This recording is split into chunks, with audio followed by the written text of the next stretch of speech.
प्यारे बच्चों, सिद्ध करो न्यूटन का गत विषयक द्वितीय नियम प्रथम नियम का ही अंग है। हम देखवाएंगे। यहां देखो बच्चों, न्यूटन के, सभी ध्यान देंगे, न्यूटन के गत विषयक द्वितीय नियम से, हाँ नडिया वाला शादी यहां पर ध्यान दो। हमने आपको बताया है कि चाचा न्यूटन ने प्रिंसिपिया नामक पुस्तक में गत विषयक न्यूटन के तीनों नियमों का वर्णन किया है।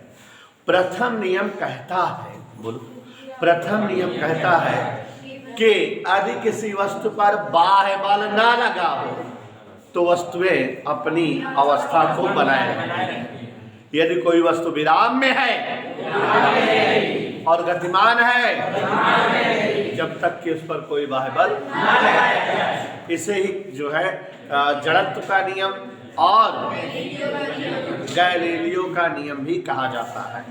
दूसरा नियम है उन्हें के वस्तुओं की अवस्था परिवर्तन हेतु बेटा आवश्यक बाह्य बल वस्तु के संवेग परिवर्तन की दर के, यही होता है ना। और तीसरा वाला है प्रत्येक क्रिया के बराबर किंतु विपरीत प्रतिक्रिया होती है। Every action has equal and opposite reaction. It is called conservation law of momentum and also called action reaction law. इसे एक्शन रिएक्शन जो मूवी बनी थी जो है अजय देवगन की, तो हाँ उसी तरह से हमको उन्हें ऐसा याद दिला रही है, इनका फिल्म ज्ञान तेज है। तो उसी तरह से जो है एक्शन रिएक्शन लॉ, क्रिया प्रतिक्रिया नियम या संवेग संचरण का नियम कहते हैं। इधर के लिए तो बात सबको समझ में आ गई। तो अब बच्चों यहाँ पर ध्यान दीजिए, अश्विन भाई बीच में आओगे तो समझ में नहीं आएगा। आरोपित बाह्य बल, रोज आओगे तो अश्विन समझ में आएगा। कल कितनी बढ़िया बढ़िया चीजें समझाए थे। यह बराबर संवेग परिवर्तन की दर d/dt ऑफ t, या कुछ लोग इसको ऐसे लिखते हैं डेल्टा p बाई, यही तो। और आगे देखो, यह बराबर, ध्यान दीजिएगा, डेल्टा p को क्या लिख सकते हैं? हाँ, माने प्रारंभिक संवेग माइनस अंतिम संवेग। कोई दिक्कत बेटा? यह बराबर 0, माने किसी वस्तु पर बाह्य बल ना लगाए। अगर यह बराबर किसी वस्तु पर बाह्य बल ना लगाए, तो देखो, तो 0 बराबर mv माइनस u अपान तिरछा गुणा mv माइनस u बराबर, दो गिनती का गुणनफल 0 है कि नहीं? दो गिनती गुणनफल कब 0 होता है ना? ध्यान सुनो, दो संख्याओं का गुणनफल, गणित की बात है, तब 0 होता है जबकि उन दोनों का ही मान 0 हो, दो की दोनों 0 हो, या दोनों में से कोई एक भी 0 हो। अगर m 0 हो तब भी पूरा गुणा 0 हो जाएगा, या ये 0 हो तब भी पूरा गुणा 0 हो जाएगा। इधर क्लियर?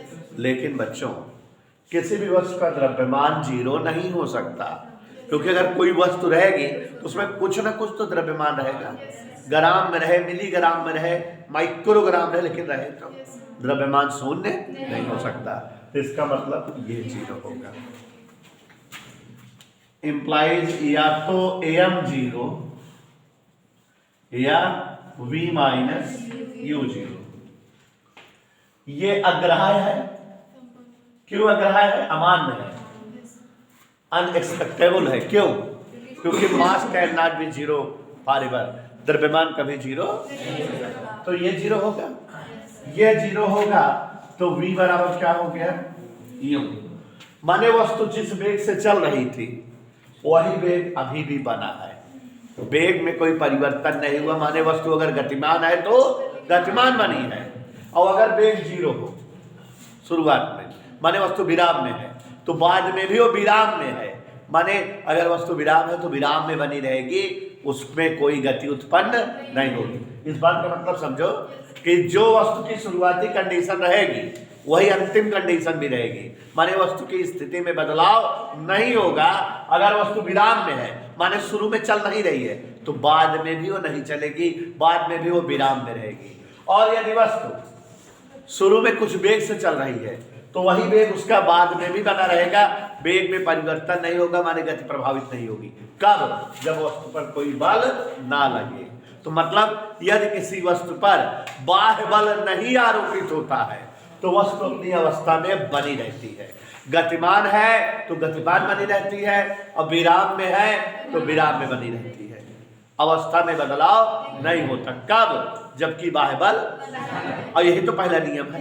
तो माने हम दूसरे नियम से चले और पहले नियम को पा गए, तो दूसरा नियम भी जो है पहले नियम का ही अंग है। समझ में आया कि नहीं बेटा? केवल लैंग्वेज बोलनी है। क्या बोलनी है बेटा? तो इतना नोट कर लीजिए। हाँ प्यारे बच्चों, हम लोग जो है बचपन में कुछ क्वेश्चन पढ़ते थे उन्हें साथ, और उनके उत्तर भी बता लेते थे, लेकिन स्क्वायर जी क्लियर मैं आज करा रहा हूँ। अभी तक आपको क्लियर नहीं था, याद करके लिख देते थे।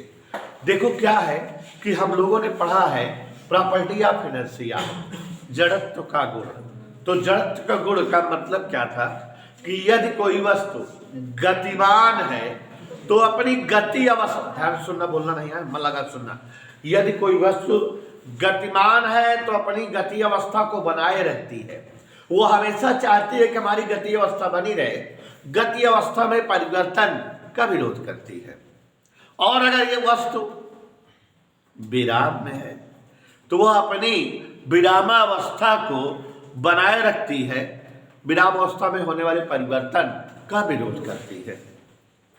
इधर के लिए तो ये बात आप ध्यान में रखिएगा कि गतिमान वस्तुएं गति बनाए रखती हैं और विराम वस्तुएं विराम में। तो कारण बताओ क्वेश्चन जो आप पिछली कक्षाओं में पढ़े हैं देवेश, याद भी होगा उनके उत्तर, लेकिन कॉन्सेप्ट क्लियर नहीं रहा होगा। आज मैं कराता हूं। अगर कोई गाड़ी रुकी हुई है, रुकी हुई कार है या रुकी हुई बस है, अचानक चल पड़ती है, ठहरी हुई कार या ठहरी हुई रेलगाड़ी या ठहरी हुई बस जिसमें आप बैठे हो, वो अचानक चल पड़ती है तो आप पीछे की ओर धक्का खाते हो। जैसे अगर बस से बैठ के हमार गप सड़ाका करता, कहूँ फाटक उटक के रुकी बा बैठा, अगर और ध्यान ना ध्यान अचानक चली तो पीछे जमुना कुर्सी पे टेक धक्का खा जाते हो। तो गाड़ी या कार या ट्रेन कुछ भी कहे, सबका मतलब एक ही है कि अचानक चल पड़ने पर यात्री पीछे की ओर धक्का खा जाते हैं। क्यों ऐसा क्यों होता है बताओ? तो देखो ये सब क्वेश्चन पढ़े हो, 8वीं और 9वीं में है ना? हाँ तो हाँ तो सुनो चाचा, होता क्या है कि हमारा शरीर कुर्सी पर है, तो हमारे शरीर का निचला हिस्सा, कमर के नीचे का हिस्सा, जो समझाने दो यार बाबू, कॉन्सेप्ट क्लियर होगा। हमारे शरीर का निचला हिस्सा, कमर के नीचे का हिस्सा, पैर जो कुर्सी के कांटेक्ट में, जो कुर्सी से चिपके हुए हैं, वो कार या बस में कुर्सी जुड़ी हुई है, माने वो कार या बस के संपर्क में है। तो बस इंजन से जुड़ी है या रेलगाड़ी में इंजन जुड़ी है, इंजन जैसे स्टार्ट होता है चलने लगता है तो ये सब चलने लगते हैं। तो हमारे शरीर का जो हिस्सा इन द कांटेक्ट ऑफ बस, बस के संपर्क में है, कुर्सी पर है, कुर्सी से चिपका हुआ है, वो बस या कार के गतिमान होने पर वो वाला हिस्सा तो उसी के साथ गतिमान हो जाता है, चलने लगता है। लेकिन शरीर के ऊपर का हिस्सा जो कुर्सी के संपर्क में नहीं है, कुर्सी के टच में नहीं है, ऊपर का हिस्सा वो विराम में था, तो विराम के जड़त्व के कारण विराम में बना रहना चाहता है, वो सोचता है वैसे पड़े रहे। अगर यहां से कटा होता शरीर, यहां से अगर कमर से कटा होता तो निचला हिस्सा बस के साथ गति करता हुआ आगे बढ़ जाता और ऊपर वाला हिस्सा ऐसे ही रुका रहता, ऐसे तो होता। लेकिन ऐसा नहीं है, नीचे वाला हिस्सा जब आगे जाता है तो नीचे के खिंचाव से ये पीछे की ओर धक्का खा जाता है वो आगे भागता है तो ये पीछे की ओर बेचारा सहारा इसका नहीं मिलता तो गिर पड़ता है। इधर के लिए तो आप जो है इसका जवाब अब याद हो जाना चाहिए जन्म भर के लिए कि समझ के बना के बता दोगे। कैसे स्वाति? कहा जाए कि कार के अचानक चल पड़ने पर यात्री पीछे की ओर धक्का खा जाता है, क्यों? तो आप बताओगे कि हमारे शरीर का निचला हिस्सा जो कार के संपर्क में है, कार के चल पड़ने पर चल पड़ता है, गतिमान हो जाता है, लेकिन शरीर का ऊपरी हिस्सा विराम के जड़त्व के कारण विराम में बना रहता है और इसीलिए जो है कार के अचानक चल पड़ने पर पीछे की ओर धक्का खा जाता है। इधर के लिए बस समझ में? अच्छा, इसका उल्टा भी क्वेश्चन है कि चलती हुई कार के अचानक रुक पड़ने पर, जैसे भी बस हो जा रही है, ब्रेक लगाते हैं या अचानक रोकते हैं तो आप आगे की ओर गिर पड़ते हो। यात्री आगे की ओर गिर पड़ता है, क्यों? तो जब जो है कार गतिमान रहती है तो पूरा का पूरा शरीर कार के साथ गतिमान रहता है।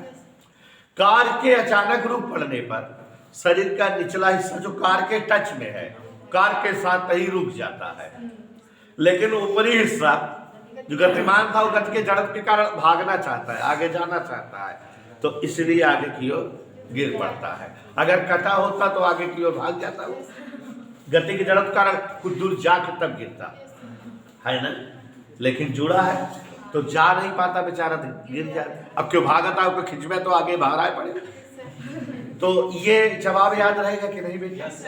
तो जब जो है कार अचानक रुकती है तो शरीर का जो हिस्सा कार के संपर्क माने निचला हिस्सा जो कुर्सी पर है, कार के रुकने के साथ ही रुक जाता है, लेकिन शरीर का ऊपरी हिस्सा गति के जड़त्व के कारण गति अवस्था को बनाए रखना चाहता है और आगे की ओर झुक जाता है या गिर जाता है। अभी जो है ऐसे कई सारे क्वेश्चन हैं। बस है, बस से अचानक देखो, कभी कभी देखते हो ड्राइवर कंडक्टर जो टेम्पो को चलती रहती है, चलती बस से उतर जाते हैं, लेकिन अगर चलती बस से उतर के खड़े हो जाए तो गिर जाए, क्यों? अगर जो है चलती हुई बस से आदमी कूदता है तो तुरंत गिर जाता है, क्यों? क्योंकि जब आप कार में, चलती हुई कार या चलती हुई बस में है तो आपका पूरा शरीर कैसे है, और अगर आप कूदते हैं तो आपके शरीर का निचला हिस्सा जमीन के संपर्क में आता है, वो विराम में हो जाता है और ऊपरी हिस्सा गति को बनाए रखना चाहता है, इसलिए आप गिर पड़ते हो। तो इससे बचने के लिए जो ड्राइवर होते हैं टेम्पो वाले, देखो सवारी वाली जो बैठाते रहते हैं, चलती हुई टेम्पो पर चढ़ते उतरते रहते हैं, वो नहीं गिरते। क्यों नहीं गिरते? क्योंकि वो एक माइंड लगाए रहते हैं। चलते हुई बस से जब कूदते हैं या टेम्पो से कूदते हैं तो बस के साथ ही चलते रहते हैं, रुकते नहीं है। अगर कूद के रुक जाए तो भाग के गिर पड़ेंगे, तो इसलिए जैसे कूदते हैं तो थोड़ा दूर तक बस के साथ दौड़ते हैं, है ना? तो समझ रहे हो कि जब वो चलते हुए बस से कूदते हैं तो जो है बस के साथ चलते रहते, माने अपने शरीर के को गति में बनाए रखते हैं, धीरे धीरे जो है रुकते हैं। समझ आया? तो यहाँ भी क्वेश्चन बनेगा तो आप जवाब देंगे।